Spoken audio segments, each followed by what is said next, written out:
Good morning বন্ধুরা, আশা করি সবাই খুব ভালো আছো, সুস্থ আছো। আমিও খুব ভালো আছি। নতুন একটা ফুল ফুটেছে, সেই ফুলের শুভেচ্ছা জানিয়েই নতুন একটা ভিডিওতে তোমাদেরকে জানাই অনেক স্বাগত। সকালবেলা উঠে আগে আমি এই ফুলগুলো দেখি, তারপরে তো ঘরের অন্যান্য কাজ। এখন বাজে 5:30। 5:30 থেকে আজকে আমি আমার ভিডিওটা শুরু করলাম।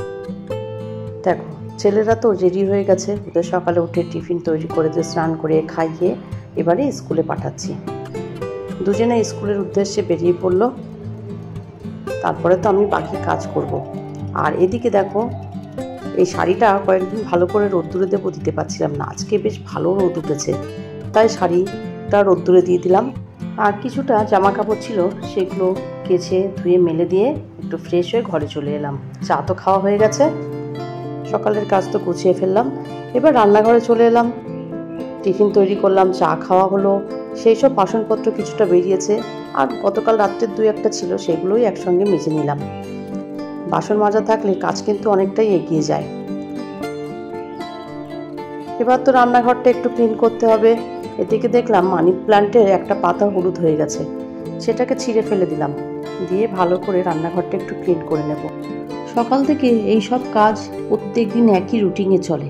আসলে কি বলতো, আমাদের মতন হাউসওয়াইফদের জীবনে কোনো রকম পরিবর্তন নেই। একই রুটিন, একই রকম ঘুরিয়ে ফিরিয়ে কাজ আমরা করতে থাকি, তাই আমাদের জীবনের কোনো রকম পরিবর্তন হয় না।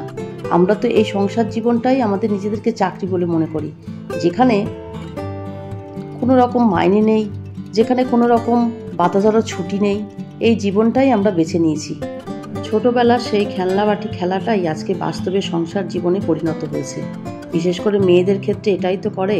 আর সেই জন্যেই মনে হয় ছোটবেলা থেকে মেয়েরা ওই খেলনা বাটি নিয়েই খেলা করতে শুরু করে, যেটা পরবর্তীকালে তাদের জীবনে বাস্তবে পরিণত হয়। সেই কাজটাই করছি, কিন্তু সংসারটাকে ভালোবাসি বলেই আজকে এই সংসারের জন্য কাজ করতে কোনো রকম কষ্ট হয় না।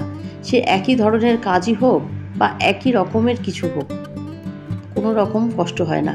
হ্যাঁ, মাঝে মাঝে শারীরিক মানসিক কষ্ট একটু হয়, কিন্তু পরক্ষণে সেই কষ্টটা কিছু মনে হয় না। সেই ভুলে গিয়ে আবার সংসার জীবনেই আমরা ফিরে যাই। তোমরা তো দেখতেই পেলে যে রান্নাঘরটা আমি হাত দিয়ে বসে বসে মুছলাম। প্রত্যেক দিন তো হয় না, মাঝে মাঝে কিন্তু আমি এভাবে হাত দিয়েই মোছার চেষ্টা করি। ঘর তো মুছে নিলাম। ঘর মোছার পরে এদিকে রান্নাঘরটাও শুকিয়ে গেছে, রান্নাঘরের ম্যাটগুলোও পেতে দিলাম, টেবিলও পরিষ্কার করে নিয়েছি। মানে ঘরের সমস্ত কাজ গোছানো হয়ে গেছে। ওইদিকে ঘরের বিছানা ঝাড়া হয়ে গেছে, ঘর তো মুছেই নিয়েছি। এবার গতকাল রাত্রে ডাল নিয়ে এসেছিল, সেটাই একটু ঢেলে রাখবো, জায়গা রেখে দিলে সুবিধাটাই হবে। আর নিয়ে এসেছিল শুকনো লঙ্কা। এখন বর্ষাকাল, বুঝতেই পারছো, শুকনো লঙ্কাও রাখা একটু মুশকিল।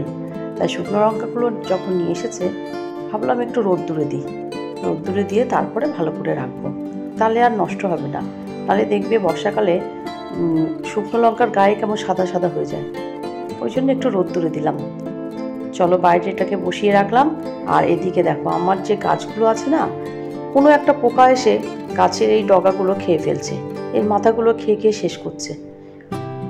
বুঝতে পারছি না, গাছগুলো কত সুন্দর হয়েছিল, আর আস্তে আস্তে দেখছি কিছু একটা পোকা এসে খেয়ে ফেলছে।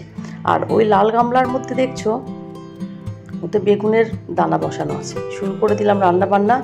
আলুগুলো দেখে বুঝতেই পারছো যে আজকে চিকেন রান্না করব। চিকেনটা কষিয়ে নিয়ে চলো তোমাদেরকে দেখাই আজকে কি রান্না করলাম। এখানে তো ভাত আছেই, আর তার সঙ্গে করেছি পেঁয়াজ দিয়ে উচ্ছে চচ্চড়ি, পেঁয়াজ কাঁচা লঙ্কা দিয়ে উচ্ছে চচ্চড়ি করেছি, আর করেছে চিকেন।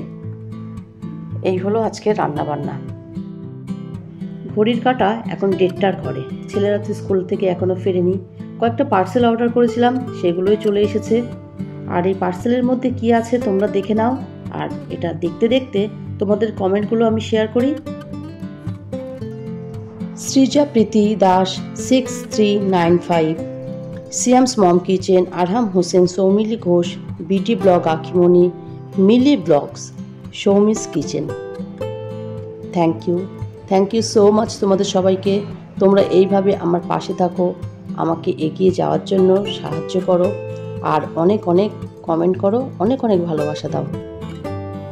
এই যে মপটা অর্ডার দিয়েছিলাম, বেশ সুন্দর শক্তপোক্ত হয়েছে কিন্তু। আর একটা নিয়েছি মাল্টিপারপাস প্লাগ। এই তো আমার আজকের কেনাকাটা। আজ আর ভিডিওটা বড় করলাম না, আজ তাহলে এই পর্যন্ত। আমার ভিডিওটা যদি তোমাদের ভালো লেগে থাকে please like, comment, share and subscribe করো। সবাই খুব ভালো থেকো, সুস্থ থেকো। দেখা হবে অন্য কোনো নতুন ভিডিও নিয়ে। টাটা।